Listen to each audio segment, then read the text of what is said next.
আজ বাণী আরাধনার উপলক্ষে এক বিকেলের কথা, কবি শ্রীজাতের লেখা। আজ অন্তত ঘড়ির দিকে তাকাস না, টুকরো করে উড়িয়ে দে সব সমস্যা, চিন্তা তোকে মানায় না। আজ অন্তত ফিরিস না ভিড় মেট্রোতে, ট্রাম চড়বো, ঘুরবে চাকা ঝমর ঝম, দুজনে খুব গন্ধ নেব রেড রোডের।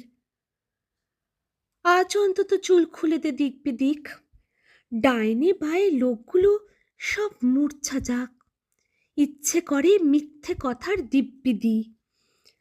আজ অন্তত রাস্তা পেরোই হাত ধরে, তুই একবার সাধলেই চোর ফুচকা খাই, কান টেনে বল, ইস কি আমার বাধ্য রে। আজ অন্তত বলিস না সব গল্প শেষ, হয়তো শুরুই হয়নি কোনো রূপকথা।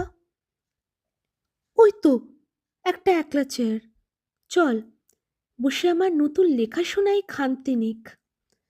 বাকি জীবন অশান্তিতেই ভুগব। আজ অন্তত আজ অন্তত আজ অন্তত আমার কাছে শান্তি নেই।